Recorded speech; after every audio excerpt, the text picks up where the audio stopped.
Alright, YouTube, it's time for that October garden tour. And these are the 4 trees I planted a couple months ago. And since we're in winter, they're going to sleep right now, so they're not dead. They're just in hibernation, I guess. So yeah, nothing too different over here. Nothing to worry about. Hopefully in spring we'll see a huge difference over here. But like I said, it's winter time, so we're not gonna see anything different except I'm looking pretty sad. Okay, so here's my first raised bed that I built like a year or two ago. Right now there's some weeds and got some broccoli growing. I don't know if you can see that very well, but that's how it looks like right now. Some of them that I transplanted didn't do too well, so I planted a new seed.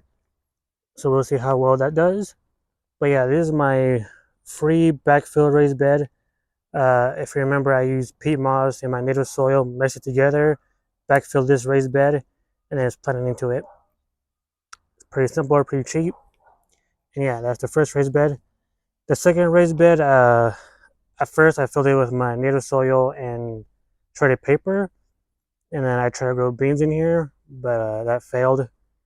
So I backfilled this with compost, just some grow mulch they could buy from any big box store. So yeah, this is the expensive backfill raised bed, I guess you can say, because each bag cost me $10, and I put 2 bags in here. And yeah, so it cost me $20 to backfill this up.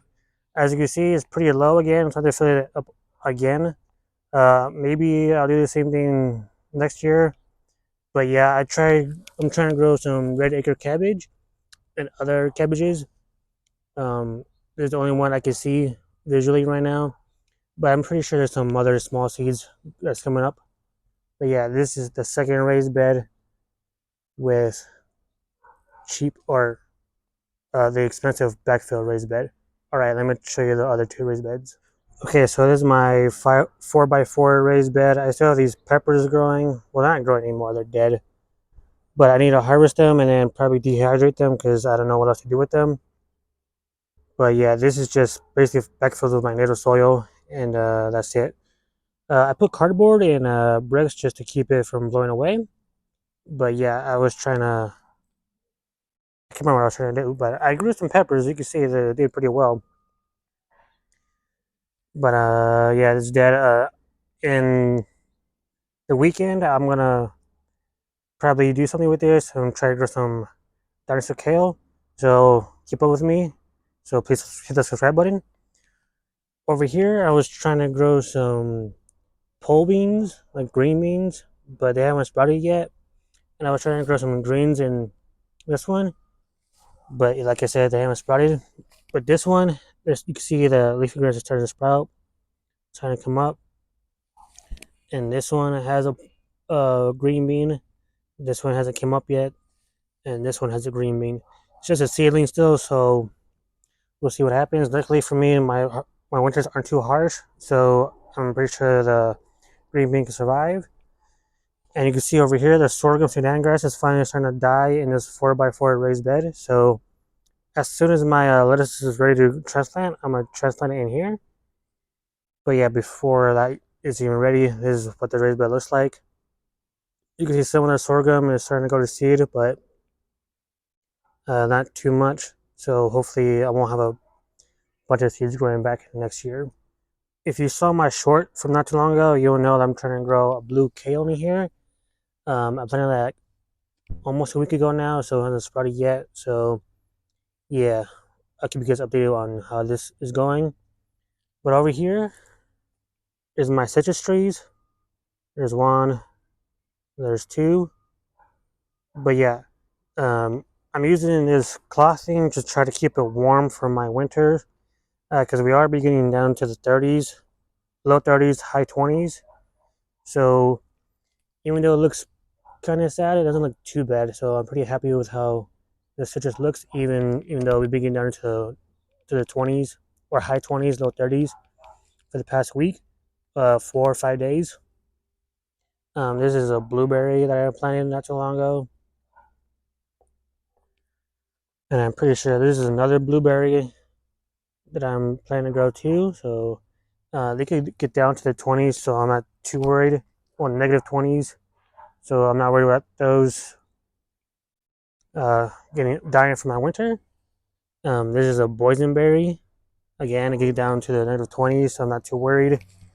Hopefully by next year they'll look a lot better, because right now they just look sad. But here's my 65-gallon grass-free flower pot. Um, I don't know if I made a shirt or not. I can't remember, but I basically got rows of carrots in here. I think the top is like orange regular carrots, and the bottom is like atomic red carrots. But yeah, this is what that looks like. So far, you can see there's some that's starting to grow, but nothing too crazy. And hopefully, in a couple of weeks to a month, we'll see this flourish, get better, and hopefully get a good harvest. Okay, so here's my 15-gallon grass-rooted flower pots. If you remember earlier this year, I was doing an experiment with all three of these. This is my native soil with 10% compost. This is my sandy soil with 10% compost. This is my native soil, biochar, and 10% compost. I was growing lemon habaneros in here. It did pretty good, but now I'm starting to grow some onion seeds. So basically, I started all from all from seeds in here. I was trying to transplant them, but that idea didn't work out too well. So yeah, there's the red burgundy onion seed, and this is the yellow seed, and this is my own saved onion seed. And you can see this one has a bunch more weeds than the other two. Excuse me, but yeah, there's some onions in there, but you can see it's just a carpet of weeds. Hopefully they don't overtake my onions, and hopefully um, I'll be able to cut them back before they even go to seed, because I definitely don't want the weeds to go to seed. But yeah, that's how this looks like. Let me show you the last thing in my backyard that I think is really important to show you. And yeah, see you in a second. Okay, so this is the pomegranate tree. This is going to sleep. Also, like other trees that I have. As you can see with this tree, it looks sad, but this is completely normal if you have really cold winters. It's going to sleep. It's not dying. It's not doing anything. It's just saving its energy for next year. And if you remember, I made a video where I did a cardboard sheet mulching thing. So basically, it's cardboard, then compost on top, a little bit of wood chips. And if you saw my short from not so long ago, I planted garlic in basically this upper area. So I have like 2, 3, 4 rows of garlic. Hopefully, that'll do well next year. But yeah, I also have another pomegranate over here. It's the same variety as this one. The only difference is I bought this one this year, and my dad wants me to try a side-by-side test, see which one does better. Um, I don't know which one will do better, but we'll see, I guess. But yeah, that's it for today's video. Thank you guys for watching. I really appreciate you guys watching this video. If you liked today's video, it would be greatly appreciated if you left a like, comment, subscribe. And yeah, I'll see you next video. Peace. Thank you again for watching. See you next video.